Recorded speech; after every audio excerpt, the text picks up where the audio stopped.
إن الحمد لله والصلاة والسلام على رسول الله أما بعد فأعوذ بالله من الشيطان الرجيم بسم الله الرحمن الرحيم সকল প্রশংসা মহান রব্বুল আলামিনের জন্য, যিনি আমাদেরকে সুস্থ রেখে সবল রেখে আজকের ক্লাসে উপস্থিত হওয়ার জন্য তৌফিক দান করেছেন। আজকে আমরা দাখিল অষ্টম শ্রেণী আরবি প্রথম পত্রের আবার রিভিশন প্লাস হইল রিকোয়েস্টের কারণে আবার দ্বিতীয় সেমিস্টারে প্রথম থেকে আবার শুরু করতেছি। অনেকেই বলতেছেন যে আসলে আমরা বাক্যাংশে এবং শব্দাংশে আমরা অনুবাদটা আবার দেখতে চাই, আবার ক্লাসগুলা দেখতে চাই, যার কারণে আবার নতুন করে ক্লাস শুরু করতে হলো। তো আমি এখন পিডিএফের মাধ্যমে আবার বাক্যাংশে এবং শব্দাংশে এটা অনুবাদ আবার দিয়ে দিলাম এবং ভিডিও করে দিলাম। তো শুরু করছি আজকে মসজিদে নববী। প্রথম বাক্যে বলা আছে ইউসাফিরুল মুসলিমুনা, মুসলমানরা সফর করেন, ভ্রমণ করেন, ইলা বাইতিল হারাম, আল্লাহর সম্মানিত ঘর কাবা ঘরের দিকে, বি মক্কায়, ওয়া আকসারুহুম, এবং তাদের অধিকাংশই, ইয়াযহাবুনা, গমন করেন বা যান, লিজিয়ারাতি কবরের নবী সাল্লাল্লাহু আলাইহি ওয়াসাল্লাম, নবী করিম সাল্লাল্লাহু আলাইহি ওয়াসাল্লামের রওজা বা কবর জিয়ারতের জন্য। তারপরে বিল মাদিনাতিল মুনাওয়ারাতি, মদিনায় মুনাওয়ারায় বলা হইতেছে যারা মক্কায় হজ করতে যান, মুসলমানগণ মক্কায় হজ করতে যান, তাদের অধিকাংশই বা বেশিরভাগই আবার যান। বেশিরভাগ বলতে এখানে 99% চলে যান আবার মদিনায় নবীজির কবর জিয়ারতের জন্য। যাদের খুব কাজ থাকে, ব্যস্ততা, তারা শুধু হজটা করে চলে আসেন। তো তারপরে বলতেছেন যে অমদিনাতু রাসূলুল্লাহ সাল্লাল্লাহু আলাইহি ওয়াসাল্লাম, অমদিনাতুহু রাসূলুল্লাহ সাল্লাল্লাহু আলাইহি ওয়াসাল্লাম, আর এটি রাসূল সাল্লাল্লাহু আলাইহি ওয়াসাল্লামের শহর, আল্লাতি ইনতাশারা মিনহাল ইসলাম, যেখান থেকে ইসলাম ছড়িয়ে পড়েছিল, ওয়া আউয়ালু আসিমাতিন, এবং এটাই প্রথম রাজধানী, লিদ-দাওলাতিল ইসলামিয়া, ইসলামী রাষ্ট্রের। বলা হইতেছে এটি রাসূল সাল্লাল্লাহু আলাইহি ওয়াসাল্লামের সেই শহর যেখান থেকে ইসলাম প্রসারিত হয়েছিল এবং এটিই ছিল ইসলামী রাষ্ট্রের প্রথম রাজধানী। তারপরে বলা হইতেছে তুশাহিদুনা ফিহা, সেখানে তোমরা দেখতে পাবে, আল মসজিদুন নববী, মসজিদে নববী, বিকুব্বাতিহি খুদরাই, তার সবুজ গম্বুজ সহ, ওয়াস্তাকবিলুকা, এবং তোমাকে বলতেছে সেখানে তোমরা মসজিদে নববী দেখতে পাবে, সবুজ গম্বুজওয়ালা মসজিদে নববী তোমরা সেখানে দেখতে পারবে। তারপরে বলা হইতেছে ওয়াস্তাকবিলুকা, এবং তোমাকে স্বাগতম জানায় বা স্বাগতম জানাবে, মিন নূরিন ইয়াজজিবুকা ইলাইহি, এক আলো যা তোমাকে তার দিকে আকর্ষণ করবে। তারপরে ফান নাফসু তুবাদিরু নাহওয়াহু, ফলে তোমার মন তার দিকে ধাবিত হবে, লিসলাতি ফিহি, সেখানে সলাত আদায়ের জন্য। পূর্ণবাক্যে অর্থ যা দাঁড়াইতেছে সেখানে তুমি বা তোমরা সবুজ গম্বুজ বিশিষ্ট মসজিদে নববী দেখতে পাবে, যা এক স্বর্গীয় আলো দিয়ে তোমাকে স্বাগতম জানায় এবং নিজের দিকে আকর্ষণ করে। ফলে মন সেখানে সালাত আদায় করার জন্য আকুল বা বেকুল হয়ে ওঠে। চতুর্থ বাক্যে বলা হইতেছে ওয়ায়াকুল কবরুন নবিয়্যু আশ-শরীফু, এবং নবী করিম সাল্লাল্লাহু আলাইহি ওয়াসাল্লামের সম্মানিত রওজা অবস্থিত, মাকানা হুজরাতি সাইয়্যিদাতি আয়েশা রাদিয়াল্লাহু তাআলা আনহা, হযরত আয়েশা রাদিয়াল্লাহু তাআলা আনহার হুজরা বা কামরার স্থানে, হুজরা বা কামরার স্থানে জাওজাতে রাসূলুল্লাহ সাল্লাল্লাহু আলাইহি ওয়াসাল্লাম, যিনি ছিলেন রাসূল সাল্লাল্লাহু আলাইহি ওয়াসাল্লামের সহধর্মিণী। তারপরে বলতেছে মা বাইনা ইয়াবতি ও মিম্বারি, রাসূল সাল্লাল্লাহু আলাইহি ওয়াসাল্লামের বাণীটা হলো, আমার ঘর এবং আমার মেম্বারের মধ্যবর্তী স্থান রওজাতুম মিন রিয়াজিল জান্নাহ, জান্নাতের বাগান সমূহের একটি বাগান।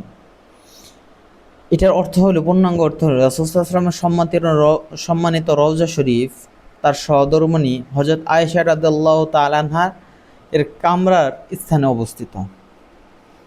হাদিসে রয়েছে আমার ঘর বা আমার গৃহ ও মেম্বারের মধ্যবর্তী স্থানটুকু জান্নাতের বাগান সমূহের মধ্যে একটি বাগান।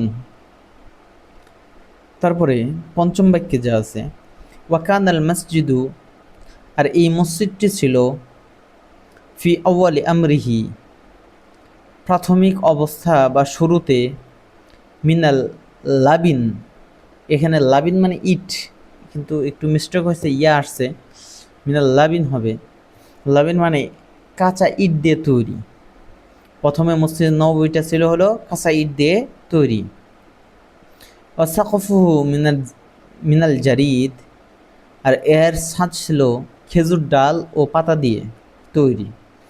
সুম্মাত্তাসা, তারপর তা প্রসারিত করা হলো। ওয়াদাখালাতহু ইয়াদুল ইসলাহিল মারতিন, এবং বারবার এর সংস্কার ও পুনর্নির্মাণ করা হয়। তো প্রাথমিক অবস্থায় এই মসজিদটি ছিল কাঁচা ইটের তৈরি এবং এর ছাদ ছিল খেজুর ডাল দ্বারা নির্মিত। পরবর্তীতে এটি সম্প্রসারিত করা হয় এবং একাধিকবার সংস্কার করা হয়। তারপরে বলা হইতেছে কানা মিন আহাম্মিহা, এর মধ্যে সবচেয়ে গুরুত্বপূর্ণ সংস্কারটি হলো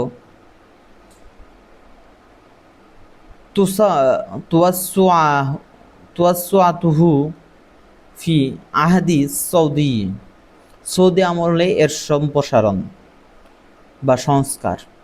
ওয়াল আনা হাদ্দাসা, এবং বর্তমানে এর সম্প্রসারণ বা সংস্কার চলমান রয়েছে।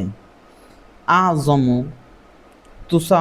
তুয়াসসুআতিন, সবচেয়ে বড় সম্প্রসারণ, মুনজু ইনশাইহি, এর প্রতিষ্ঠার পর থেকে। মানে এর মধ্যে সবচেয়ে গুরুত্বপূর্ণ সংস্কার ছিল সৌদি শাসনামলে সংস্কার বা সম্প্রসারণ, আর বর্তমানে এই প্রতিষ্ঠার পর থেকে সবচেয়ে বৃহৎ সম্প্রসারণ কাজ সম্পন্ন হয়েছে। তারপরে 7 নম্বরে বলা হয়েছে অফি মসজিদি, এবং এই মসজিদে তুমির রবিকা জিক্রয়াতু, তোমার সামনে ভেসে উঠবে নানা স্মৃতি।